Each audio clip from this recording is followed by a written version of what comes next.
kayaknya panasnya siang ini jadi semangat sukacita kita ya. Iya. Sudah melewati Januari, Februari, ketemunya November sih jangan lupa apa Mas Duki?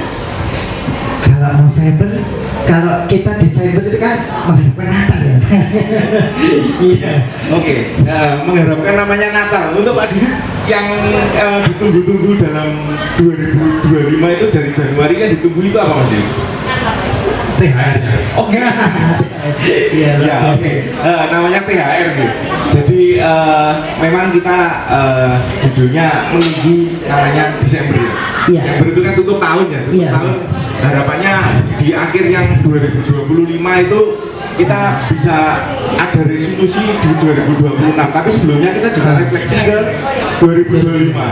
Ya, ada sharing mungkin Pak Luki dari Pak Luki yang judulnya Selamat Datang Episode Nataru 2025 ya acara kita kali ini. Episode Selamat Datang Nataru 2025. Jadi saat ini kan mungkin di Rumah Sakit Kristen Mojowono dan kawan-kawan yang merayakan Natal itu menanti namanya sukacita Natal di 2025. Ya, menurut Pak Didit judulnya sukacita Natal di 2025 ini apa Pak Didit? Yuk kita sharing yuk. Mungkin yang pertama rayakan kelahiran Yesus Kristus. Oke. Pada tanggal 25 Desember ya. Kemudian kan ini identik dengan libur nasional, jadi long weekend. Praisui. Iya, Praisui. Judulnya apa Luki? Melaku. Iya, jalan-jalan, rekreasi untuk mengisi mudik misalnya. Iya. Oh mudik ya? Kalau Pak Luki punya mudik Pak Luki? Saya sih prediksi jadi nggak mudik saya gitu. Lintas kecamatan dalam kota. Oh iya, benar. Kabupaten dalam provinsi. Lintas kecamatan saja ini dalam satu kabupaten. Iya. Gimana lagi? Mau sharing ini? Ketika perjalanan namanya punya mudik ya? Punya mudik. Ada nggak sharing apa sih yang jadi mungkin kekhawatiran atau merasa biar aman rayakan dengan aman dari resiko darurat di tengah Natal di liburan Natal tahun baru ini. Monggo yang mau sharing silakan Pak Didit. Berdasarkan pengalaman tahun sebelumnya ketika saya mudik ya ini ke kota lain, kemudian ke Trenggalek. Oke. Jadi di perjalanan itu ketika kita membawa kendaraan pribadi kan cenderung jalannya itu macet loh. Jadi padat merayap, kadang macet total. Nah itu kadang kita kurang persiapan. Jadi pas di mungkin yang pertama stamina kita betul. Kadang kita belum persiapan istirahat yang cukup, padahal mau perjalanan jauh. Seperti itu dok. Yang pertama itu kesiapan fisik kita. Yang pertama yang harus kita evaluasi dulu. Berawal dari badan yang sehat menuju sukacita dan ceria, balik-balik dapatnya bahagia. Mungkin gitu Pak Luki ya? Benar para pemirsa semua, bahwa di saat liburan kalau mengisi waktu biasanya kita kan libur panjang itu kita pergi keluar kota, pariwisata bersama keluarga, menikmati masa-masa kita istirahat atau masa-masa libur ya Pak. Yang saya lihat pengalaman juga yang perlu disiapkan itu kendaraan.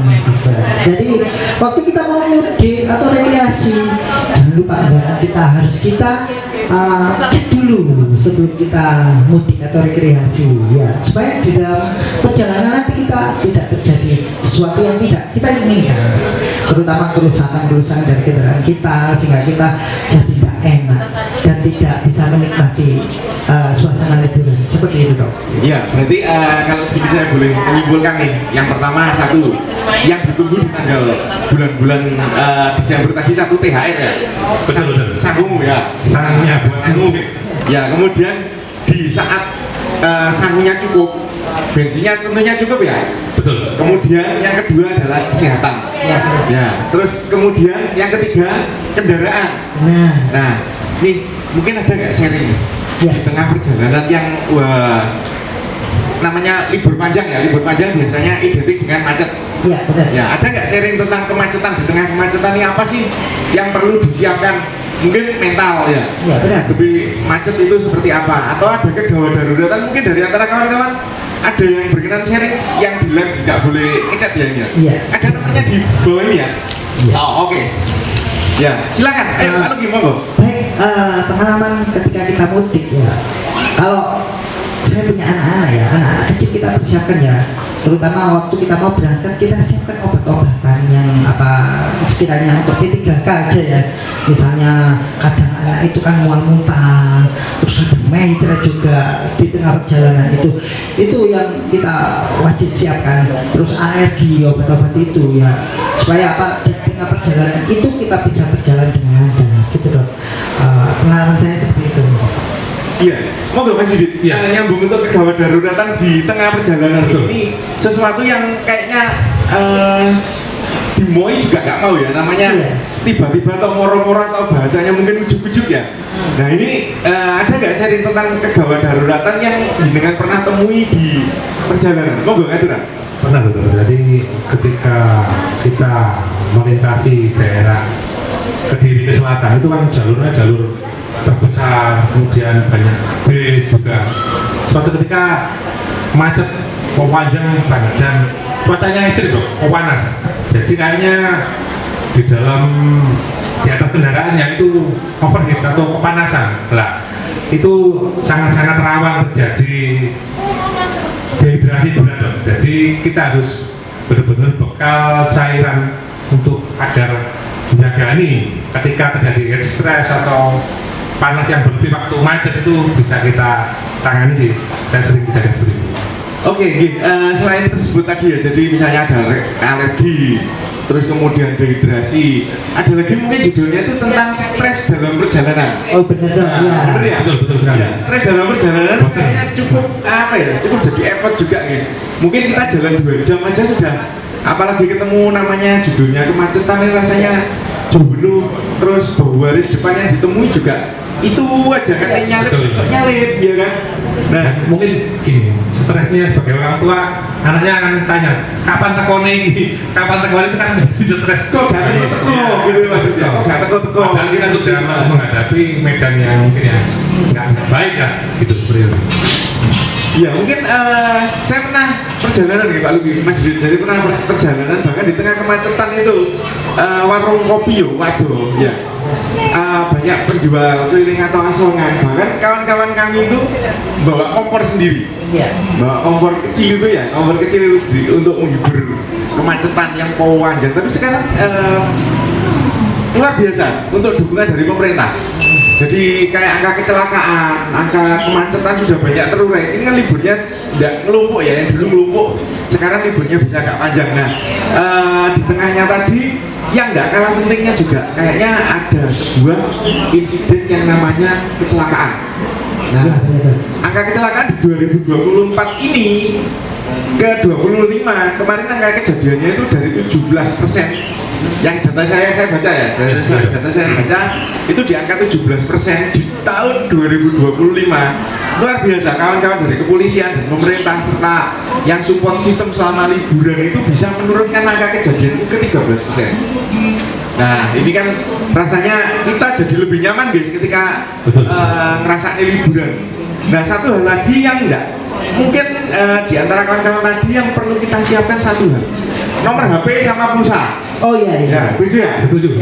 Kuota biasanya. Pakai data. Nah, kalau nggak ada pakai data itu apa Pak Lugi? Hidupku tanpamu itu kayak apa? Budiran debu ya kalau. Iya benar.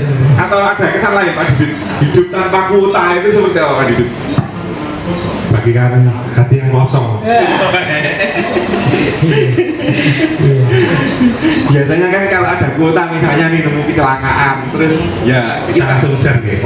kita nggak nolong tapi setidaknya kita jadi berkat untuk kawan-kawan yang mau nolong, tapi ya Betul.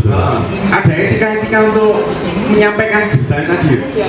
Kita jadi cukup perhatian kita kayaknya nanti di podcast ke depan kita bisa sharing kan bagaimana sih kita memposting bermedia dengan sehat ya. Iya dong, mungkin ada itu dong, call center untuk menghubungi bila ada kecelakaan. Jadi sekarang dari PSC 119 ada call center 110, semuanya sudah pada berlomba-lomba untuk support sistem dalam keadaan liburan ini. Ini satu hal yang penting ya Bapak Ibu, mungkin untuk yang di rumah juga. Pertanyaan saya satu, di HP-nya Pak Luki sama Pak Didit ada nggak nomor gawat darurat? Belum ada. Belum Ya, ada. benar. Terus terang kami belum ada ya. Nah ini kayaknya juga penting ya. Jadi di NCC 119 itu ada nomor kotanya atau langsung ditekan 119 dari HP. Itu bisa diakses. 119 ya? Ya, 119 atau 110, Oke. 112. Banyak call centernya sih, tapi mungkin yang untuk gawat darurat medis. Jadi nanti call-nya itu masuk ke NCC di pusat di Jakarta sana, kemudian didispatch ke daerah-daerah. Jadi banyak vaskes-vaskes yang sudah dilibatkan untuk ke gawat daruratan ini. DRSK punya ya Mas ya? Punya, ready. Punya ya, ready. Berapa unit ambulan Pak Luki yang kita ready untuk support? Kalau konsernya di Rumah Sakit Krisnomojo atau 495 093 atau 495 093. Ambulannya ready berapa Pak Luki? Kalau di sini bisa langsung 119 bisa langsung. Berapa unit ambulan yang ready untuk support sistem kita kali Kalau ini? ada 3, yang 3 2 untuk penjemputan, yang 1 untuk PSC ya. Ya, untuk RSK kita punya 3 ambulan unit yang support dalam kejadian kegawat daruratan. 2 ambulan kita yang advance, jadi kita punya ambulan yang komplit termasuk dengan alat bantu nafas. Ya, terus monitor dalam itu. Jadi ada juga ambulan transport yang hanya untuk ngangkat kejadian dibawa ke rumah sakit. Mungkin seperti itu Pak Didit. Ya, ya. Ya, nah itu jadi respon cepat kita ketika nemu kegawat daruratan itu kayaknya semuanya pada berproses untuk merasakan bahwa pasien itu adalah keluarga kita. Mungkin sudah luar biasa ya. Iya. Oke, kayaknya ini mungkin ada pertanyaan dari kawan-kawan live Iya, silakan. yang bisa kita sharing bareng terkait dengan gawat darurat. Oh iya Dok, satu pertanyaan lagi kembali ya Dok.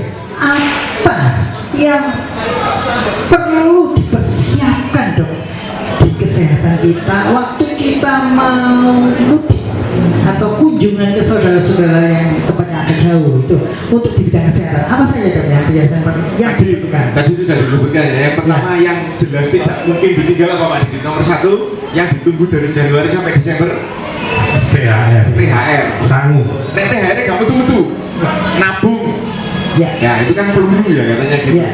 Terus yang kedua, badannya sehat. Oke. Ya, badannya sehat. Kayaknya sekarang kan juga program pemerintah cukup luar biasa. Ada cek kesehatan gratis yang Ya, ada di benar. puskesmas. Ya, ya. Betul kan? DRSK siap nggak Mas Didit? Siap. Siap kan ya? Tadi didukung dari Pak Didit terkait pemeriksaan penunjang. Ya, Pengen kita butuh penunjang medis itu siap mensupport 24 jam. Ya. Jadi Ya. ada kejadian apa, kegawatan apa langsung bisa foto ronsen, bisa scan, ready. Oke. Ya, tadi yang kedua, setelah ada pelurunya, badannya, kemudian siapkan perjalanan aman. Baik. Nah, Gimana Dok? perjalanan aman ini sepeda pemahaman saya. Iya. Biasanya kita nyetir itu kan batasnya berapa jam? 2 jam paling kan sudah ketemu rasa jenuh Pak Didit ya. Betul. Ketemu rasa jenuh ada aja di dalam mobil. Entah budoi sebelah, jawil-jawil sebelah, atau kita guyonan nyetel musik, nyanyi-nyanyi dan lain-lain. Nah, ini kayaknya cukup jadi titik juga bagaimana kita mempersiapkan perjalanan aman. Tiap 2 jam istirahat. Iya. Di rest area sekarang luar biasa ya, fasilitasnya cukup. Iya. Nah itu, terus Ada tempat pijatnya juga ya. oh gitu ya. Ya. Mesin, Ready. ya. Mesin ya. Iya. Oke. Terus kemudian perayaan yang sehat. Oh ya, gimana Dok? Nah, ini perayaan yang sehat. Jadi perayaan yang sehat itu bagaimana kita bisa memanage. Misalnya nih punya diabetes. Iya. Ya Pak Didit punya diabetes, judulnya pabrik gula kan. Iya. Ya pabrik gula itu tergantung dari suplai tebunya. Iya. Nah ini suplai tebunya ini kalau kita bisa kontrol, meskipun nih biasanya kan di libur Natal atau tahun baru BPE ya, banyak panganan enak. Iya. Iya. Banyak Manis lagi ya. Biasanya kue-kue itu. kayak mbak yang ada di sebelah di depan sana sebagai kameramen ya. Ini yang live dari kamera yang bisa dilihat kita bertiga, tapi padahal wah timnya proses Balik layar luar biasa ya, balik layar. Ada ibu kepala UGD kita yang luar biasa juga. Iya. Ya, terus ada kameramen, terus banyak yang sini mengikuti luar biasa ya kayaknya ya. 100 orang yang mengikuti. Ya, yang duduk di sebelah kanan sana sama nunggu Bapak Ibu dokter spesialis, semoga tetap bisa mesem yang menjaga kesehatan mental tadi ya. Nah, perayaan sehat tadi misalnya kita bisa membatasi makanan, cuci tangan dan lain-lain. Kemudian yang nggak kalah ketinggalan itu adalah kita punya kit darurat. Apa itu dok? Ya, kita kan tahu dengan kondisi kita, obat-obatannya jok carry. Oh iya. Ya kan? Nah, obat-obatannya jok carry. Iya. Nah, obat-obatannya carry misalnya tadi ada alergi, tolak kalau pas deket sama apotek atau deket vaskes enak aja ya. Iya. Tapi pas macet ketemu alergi, wah Nggak bisa keluar. nah Betul. tak ditunggu tapi datang tiba-tiba. Ya, oke. Kemudian yang nggak ketinggalan tadi, kita tahu nomor emergency. Iya. Nah, nomor telepon emergency. Misalnya di kota itu kita kan live TikTok, cari scroll ya. Ini jadi aku melewati iki. Disimpan dulu di HP. Nah, gitu ya. Terus kemudian yang terakhir yang nggak kalah pentingnya tentang respon cepat. Nah, respon cepat nih. Mungkin banyak edukasi yang muncul dari media sosial ya, tapi ya hendaklah kita nyari media sosial yang bertanggung jawab ya. Mungkin istilahnya tidak apa-apa. Nggak asal ditelan ya. Nah, ya itu. Jadi setidaknya kita kenali namanya gawat jantung. Nah, gawat jantung, misalnya tandanya orang stroke itu kayak apa? Nah, itu serangan jantung itu seperti apa? Dan selama perjalanan kita ketemu sama namanya evakuasi yang segera.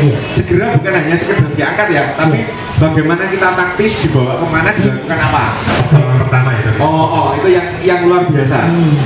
Jadi mungkin yang jadi closing kita kali ini adalah biarkan sukacita Natal dan libur Nataru kali ini di tahun 2025 jadi kenangan yang bahagia. Jadi kenangan yang bahagia, bukan duka cita. Kenapa? Kenangan terindah. Oke ya. Jadi kenangan yang bahagia bahwa kita di tahun 2025 kita dapat berkat yang ini. Ya, saat kita diberkati kita bisa berbagi berkat untuk orang lain. Ya, amin, betul. Gitu. Ini tadi sharing dari saya Dr. Yoga. Saya Didit. Dan saya Kios, pembawa acara dan kesempatan ini Hero Christmas Rumah Sakit Kristen Mojokerto. Terima kasih Dr. Terima kasih. Terima kasih. Selamat hari Natal dan tahun baru untuk kita semuanya. Amin. Matur nuwun. Iya. Ya, kita jumpa lagi.